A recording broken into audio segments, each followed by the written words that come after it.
تو آج ہم آپ کو چین کی افغانستان میں سفیر کی تعیناتی کے حوالے سے تفصیلاً بتائیں گے، اور آپ کو یہ بھی بتائیں گے کہ سفیر کا کام کیا ہوتا ہے اور کوئی ملک کیوں دوسرے ممالک میں سفیر تعینات کرتے ہیں۔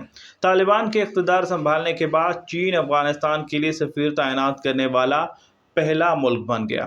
طالبان نے افغانستان میں چین کے نئے سفیر کا خیر مقدم کیا۔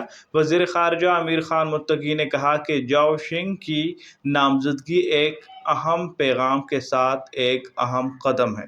2021 میں طالبان کے قبضے کے بعد یہ پہلا ملک ہے کہ کابل میں کسی سفیر کو اس طرح کا شاہانہ پروٹوکول دیا گیا ہے۔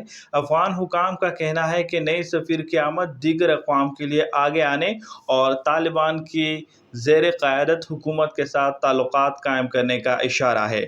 سفیر کی تعیناتی کے حوالے سے چینی وزارت خارجہ کی جانب سے جاری بیان میں کہا گیا ہے کہ یہ افغانستان کے لیے چینی سفیر کی معمول کی تبدیلی ہے، جس کا مقصد دونوں ممالک کے درمیان بات چیت اور تعاون کو فروغ دینا ہے۔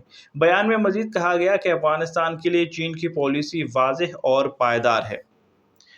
واضح ہے کہ اگست 2021 میں افغانستان پر کنٹرول حاصل کرنے کے بعد سے طالبان حکومت کو کسی ملک نے ابھی تک باضابطہ طور پر تسلیم نہیں کیا، اور چین نے بھی ایسا کوئی اشارہ نہیں دیا کہ سفیر کی تعیناتی طالبان حکومت کو تسلیم کرنے کی جانب کوئی پیش رفت ہے۔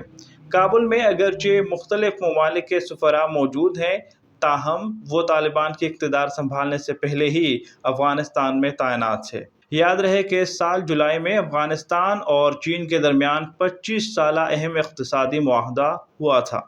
اب ہم آپ کو یہ بتاتے ہیں کہ ایک ملک کیوں دوسرے ممالک میں سفیر تعینات کرتے ہیں، لیکن آگے بڑھنے سے پہلے آپ سے گزارش ہے کہ ہمارے یوٹیوب چینل کو سبسکرائب کریں۔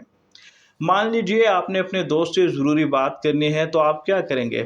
آپ واٹس ایپ پر میسج کریں گے یا کال میں لا کر بات کریں گے، لیکن اگر یہ معاملات ممالک کی سطح پر ہو تو اس کے لیے سفیر کا ہونا ضروری ہے۔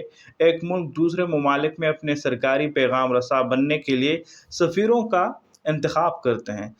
سفیر دوسرے ممالک میں بہت سے اہم کام کرتے ہیں، جیسے دوسرے ممالک کے ساتھ بات کرنا، مسائل حل کرنا اور چیزیں سیکھنا۔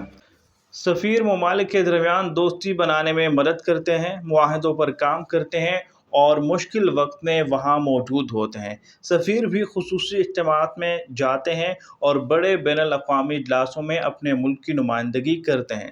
سفیر ملکوں کے درمیان اہم رابطے کے لیے اہم پیغام رساں ہوتے ہیں۔ جب وہ دوسرے ملک میں ہوتے ہیں تو امن قائم رکھنے، مختلف معاملات طے کرنے اور اپنے ملک کے لوگوں کی حفاظت کرنے میں مدد کرتے ہیں۔